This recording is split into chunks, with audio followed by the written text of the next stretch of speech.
Hola, ¿cómo están todos y todas? Reciban un cordial saludo. Como les había prometido en otro video anterior, les voy a estar explicando todo lo relacionado acerca del tema de las informaciones posesorias. Vamos a recordar que una información posesoria es un proceso judicial no contencioso que se lleva a cabo con la finalidad de inscribir un bien inmueble el cual aún no cuenta con un folio real dentro del registro de la propiedad inmobiliaria.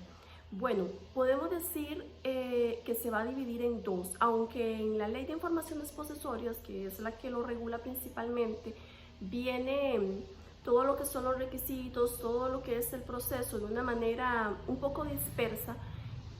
Yo escribí un libro, me di la tarea de escribir un libro acerca de las informaciones posesorias, el cual ya está terminado, todavía no lo he publicado, pero ya está terminado.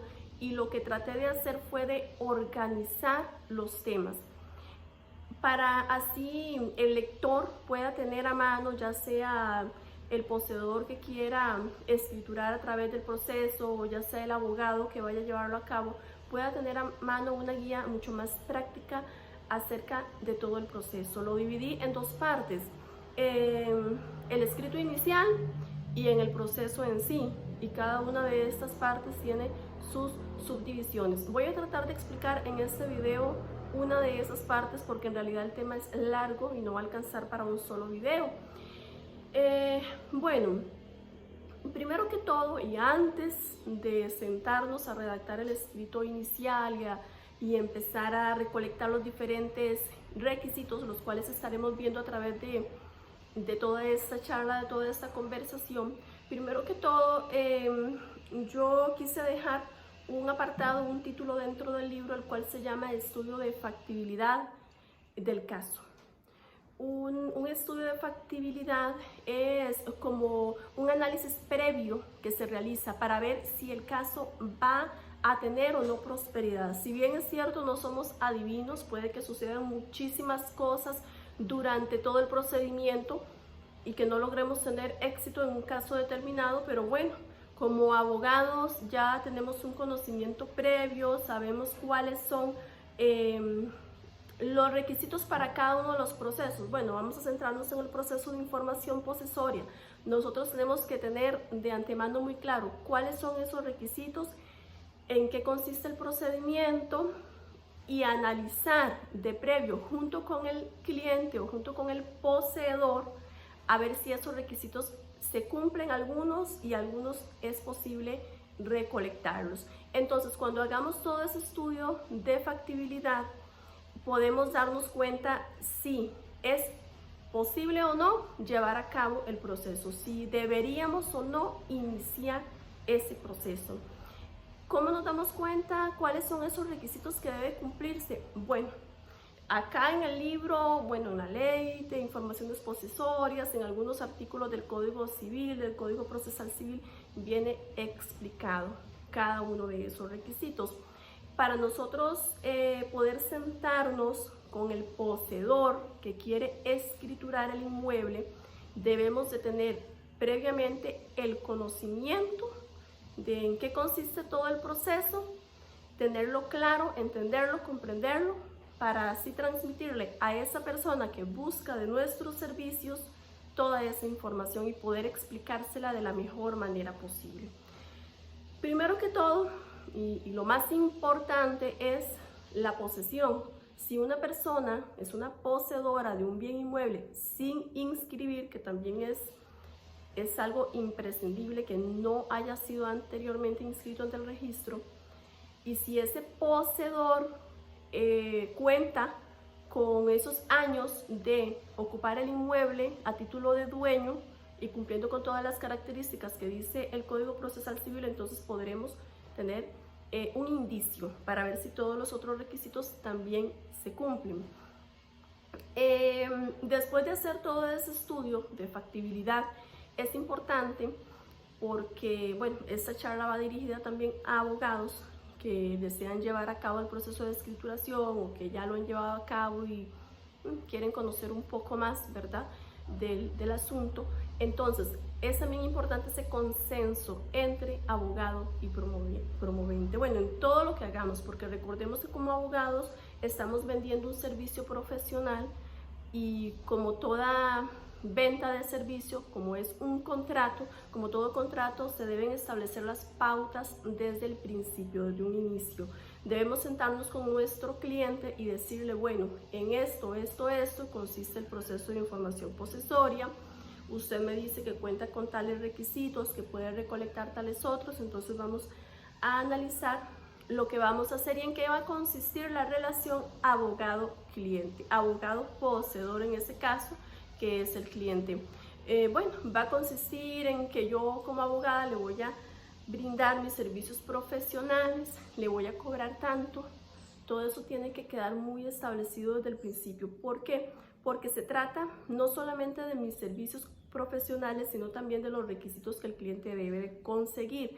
Algunos abogados lo hacen de la siguiente manera: el cliente es el que le lleva todos los requisitos, el abogado se encarga de redactar el escrito inicial o cualquier otro escrito que haya que aportar al proceso, recolectar los documentos, guiar a su cliente durante todo el proceso y decirle dónde tiene que ir, qué tiene que recoger, qué tiene que traer, en fin, y darle curso al proceso, iniciarlo ingresando el escrito inicial junto con todos los requisitos. Y una vez que se ha notificado el abogado, le sigue dando ese seguimiento al proceso, y si le previenen es el abogado quien contesta.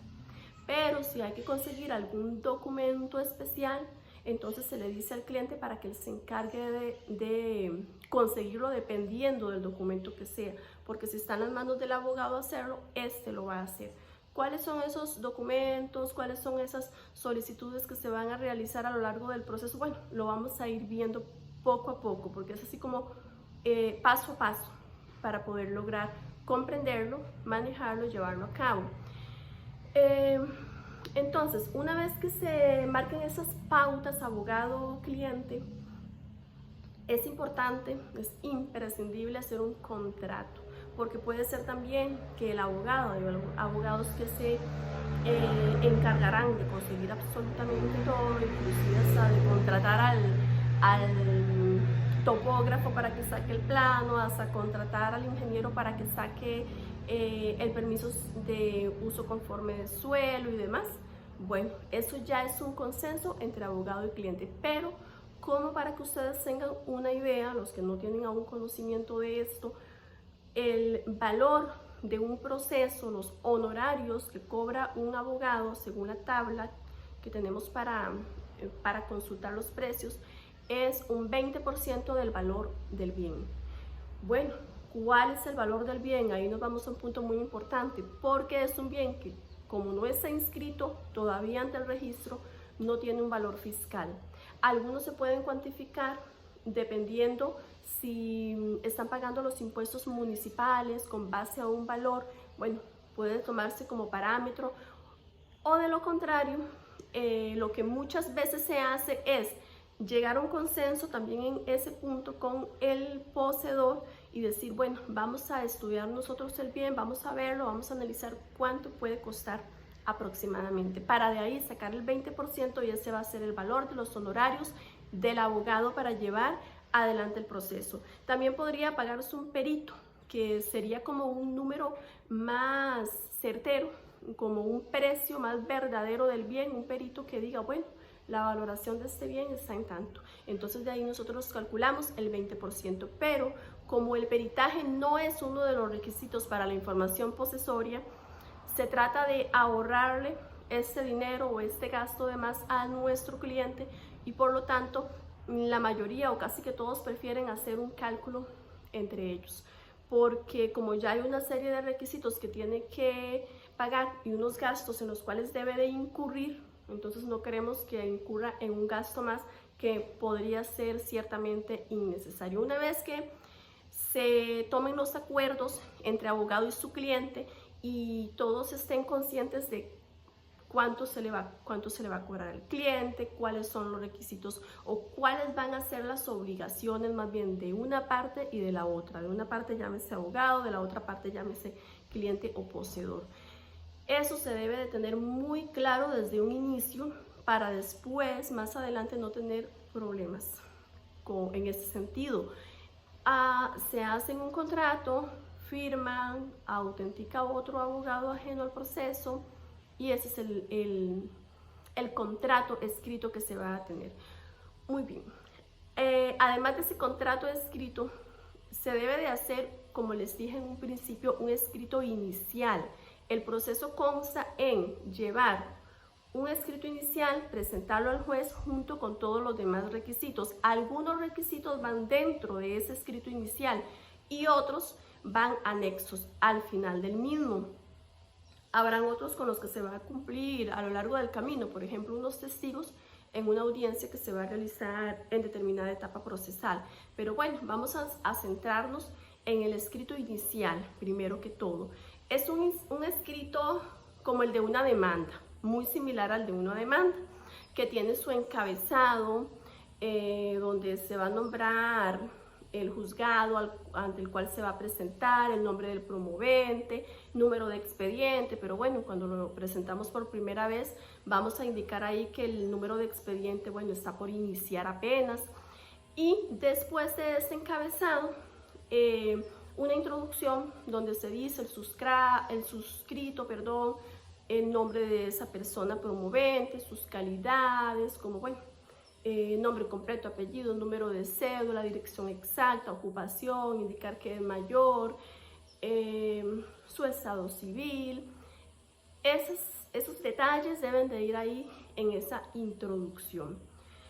Y explicar un poquito, señor juez, vengo, como soy poseedor del bien inmueble que se va a detallar, vengo ante su autoridad a solicitarle la escrituración a mi nombre del mismo con base en los siguientes hechos, 2 puntos, y empieza a narrarse los hechos.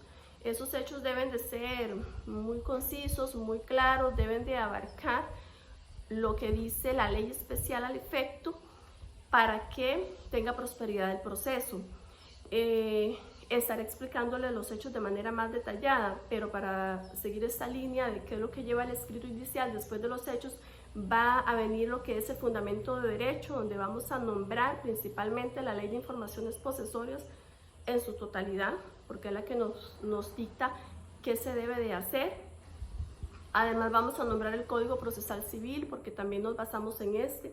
Por ejemplo, para este escrito inicial nos basamos en el Código Procesal Civil, como este lo dicta, que debe de ser un escrito para estar correctamente conforme a la ley. También nos basamos en artículos del Código Civil y de algunas otras leyes especiales o de todos aquellos artículos, leyes, reglamentos, bueno, todo lo que está dentro de la jerarquía de las leyes en lo que nosotros nos vamos a ir basando a lo largo del escrito, a lo largo de todo el procedimiento, para poder darle precisamente ese fundamento legal. Ahí lo vamos a mencionar en el fundamento de derecho. Y después está el fundamento de hecho, que son las pruebas. Vamos a mencionar dentro de ese escrito cuáles pruebas vamos a estar presentando de manera anexa.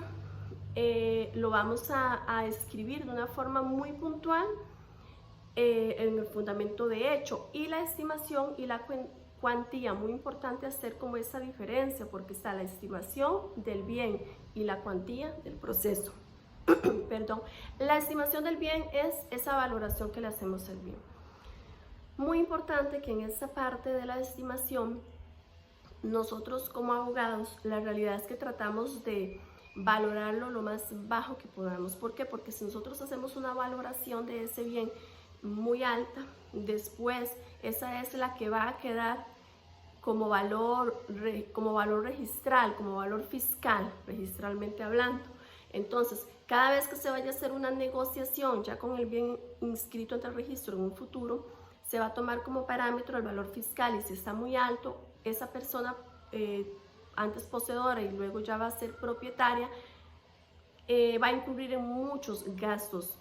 ¿Por qué? Porque entre más alto, más elevado el valor fiscal, así van a ser todos los gastos de timbres, eventuales honorarios, todo lo que haya que pagar, los impuestos municipales, en fin, todo va a versar alrededor de ese valor fiscal. Entonces, como abogados, si podemos ayudar a que el valor fiscal sea lo más bajo posible, así dejarlo. ¿Qué es lo que sucede cuando nosotros decimos, bueno, el valor fiscal es, qué sé yo, de 5 millones de colones y resulta que es una finca muy grande, y el juez va a decir no, el juez va a decir no está el valor fiscal a como debería según la realidad económica del país, tienen que aumentarlo. Pero nosotros podemos hacer ese intento de sugerir que el valor fiscal es tal, a ver si así nos lo dejan, y si nos previenen indicándonos que ese no puede ser el valor, tenemos que aumentarlo hasta que ya quede satisfecho tanto el juez como la procuraduría, que son los que van a estar pendientes de ese tipo de información. Esa es la estimación del bien. Debemos estimar el bien, pero además debemos de decir cuál es la cuantía del proceso. La cuantía es como para decir que el proceso se estima en la suma, en el valor de 1000 colones, de 10.000 colones.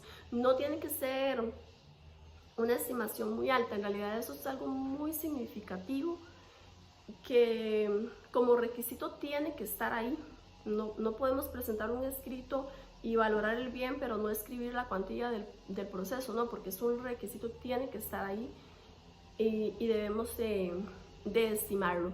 La cuantía básicamente, bueno, es utilizada como para tal vez cuando son más que todo procesos de un litigio en sí, pero como estamos hablando de este proceso que es no contencioso, es mero requisito, simplemente. Después de eso, de la cuantía y de la estimación, lo que vamos a hacer es la petición. Como todo proceso, debemos de hacer una solicitud clara, concisa, directa al juez, y en este caso esa solicitud tiene que ser: señor juez, solicito que el bien inmueble quede inscrito a mi nombre ante el registro de la propiedad, basado en todos los hechos que ya expuse, en todas las pruebas que ya traje al proceso. Eso es lo que queremos en realidad.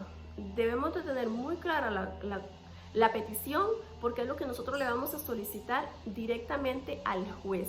Le vamos a pedir directamente al juez que nos conceda esto, porque si no, no tendría sentido hacer todo el proceso, llevar todas las pruebas, presentar todos los requisitos, si no le pedimos al juez. Si nosotros no le pedimos al juez, el juez no nos puede conceder.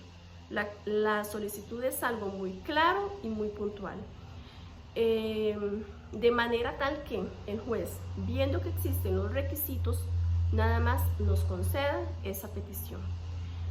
Ahora, después de la petición, debemos de dejar consignado un medio para recibir notificaciones, que en un pasado ese medio para recibir notificaciones era una dirección exacta, para que se recibiera la notificación de manera escrita, de manera impresa, pero ahora es más práctico, tenemos esa posibilidad de presentar un correo electrónico, preferiblemente el correo electrónico del abogado o de la abogada que lleve a cabo el proceso. ¿Por qué?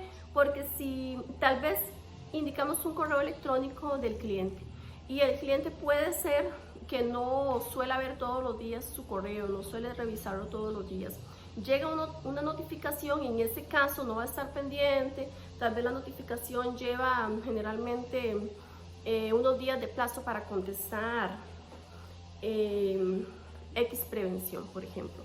Y si no nos damos cuenta de esa notificación, vamos a estar en problemas, ¿verdad? Porque no vamos a poder cumplir con lo prevenido. En cambio, el abogado es esa persona que está siempre pendiente del correo, máxime si se trata del correo que tiene asignado al Poder Judicial, que tiene que ser de hecho, tiene que estar ese correo inscrito ante el Poder Judicial, y en este caso debemos de aportar el correo del abogado, es necesario, para que esté revisando constantemente, apenas llega una notificación, le comunica a su cliente y actúan conforme lo que dice esa notificación que hay que hacer. Luego, bueno, además de ese medio de notificaciones, que es algo oficial y que es una obligatoriedad también que esté presente ahí en el escrito, se debe de escribir un número de teléfono. Ese número de teléfono, bueno, si bien es cierto, no es tomado en cuenta como un medio oficial de notificación, pero sí es muy útil y muy práctico. Muchas veces los auxiliares del juzgado, el juez, tienen que comunicarse con la parte como para algo muy específico, entonces ahí debe de aparecer ese número de teléfono. Al final, las firmas. La firma debe de ser del promovente y la autenticación del abogado. ¿Por qué la firma del promovente y no solamente del abogado por medio del poder? Porque también debe de aportar un poder dentro de esos documentos. Bueno, porque acá, dentro de ese escrito inicial, precisamente dentro de los hechos, el promovente hace una serie de manifestaciones que, según la Ley de Informaciones Posesorias, esas manifestaciones las hace en carácter de declaración jurada. No lo está jurando el abogado, lo está jurando el cliente, el promovente. Por lo tanto, él tiene que firmar esa declaración jurada. Es necesario, y si un abogado presenta el escrito inicial y solamente el abogado firma, basándose en el poder especial que le firmó de previo su cliente, no le va a servir. Se lo van a devolver, le van a prevenir que tiene que firmar el promovente. Después de esto, para las demás gestiones que el abogado tenga que presentar ante el expediente, demás documentos, dependiendo del documento que sea, puede ser que únicamente lo firme el abogado en virtud del poder especial judicial, o puede ser que surja la necesidad de que también sea firmado por el promovente. ¿Por qué? Porque si se trata también de alguna declaración bajo juramento, una manifestación bajo declaración jurada, tiene que firmarlo también el promovente. Pero si es algún otro escrito que no tenga nada que ver con una declaración jurada por parte del promovente, entonces únicamente puede firmarla el abogado, porque para eso ostenta ese poder, ese contrato de mandato de previo. Bueno, eso es un poquito así como lo básico de lo que se trata la primera parte del proceso. Ya les hablé acerca de qué se trata el proceso, ese estudio de factibilidad que debemos de hacer de previo para ver si es factible, valga la redundancia, o no llevarlo a cabo. El consenso, el contrato que debe de existir muy claro entre promovente y su abogado, y en qué consiste el escrito inicial. Eso se los hice saber así como a grosso modo, como para que ustedes tengan una idea de todo el contexto.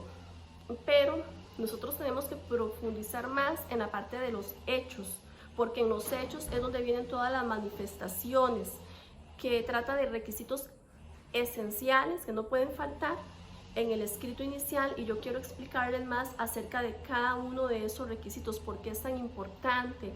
Experiencias que he tenido a lo largo de todos los procesos de información posesoria que he podido llevar a cabo. En cada proceso, déjenme decirles que me queda una gran experiencia, una gran enseñanza, porque surgen cosas que la ley no nos dice que van a pasar. La ley nos dice las pautas, nos las marca, pero ella no nos dice cómo ir a conseguir tal requisito. La ley no nos dice, vas a tener una traba ante tal institución porque tal requisito va a ser difícil de conseguir. Entonces, ¿cómo podemos nosotros manejar cada una de las situaciones? Algo sí les digo, por más difícil que a veces se torne alguna etapa del proceso o conseguir algún requisito específico, por más difícil, todo tiene salida en derecho. Cierto que tenemos una serie de leyes, de reglamentos y demás. Bueno, vamos a emplearlas a nuestro favor para poder conseguir todo lo que necesitemos para sacar adelante, en este caso, la escrituración del bien. El objetivo, que es sacar escritura a ese bien a nombre de determinada persona. Entonces, yo les voy a estar explicando acerca de esos hechos, acerca de esos requisitos. Vamos a profundizar en el próximo video, vamos a profundizar más en los hechos. Si bien es cierto, sigue ya lo que es el proceso después del escrito inicial, pero primero vamos a hacer ese paréntesis para explicar esos hechos, esos requisitos, cómo conseguirlos, dónde conseguirlos, qué puede presentarse a lo largo del camino y cómo podemos manejarlo de la mejor manera posible. Y ya después estaremos explicando acerca del proceso en sí. Eso es como una leve introducción y una explicación acerca del escrito inicial, y en el próximo video ya estaremos hablando más acerca de cada una de esas manifestaciones y de cada uno de esos documentos que se deben de anexar como prueba al final del escrito inicial. Les agradezco mucho su atención Les invito para que le den me gusta a mis videos, para que se suscriban a mi canal, para que sigan mi página de Facebook, mi página de Instagram, y vamos a estar compartiendo información muy valiosa, tanto todo lo que yo pueda brindarles como lo que ustedes puedan aportar también, porque sé que tienen muchos conocimientos sobre el tema, o preguntas, si tienen dudas, preguntas, con muchísimo gusto, en la medida de lo posible yo les estaré respondiendo para que me dejen también sus comentarios. Saludos y muchísimas gracias por su atención. Nos vemos en un próximo video acerca de este tema tan interesante de las informaciones posesorias.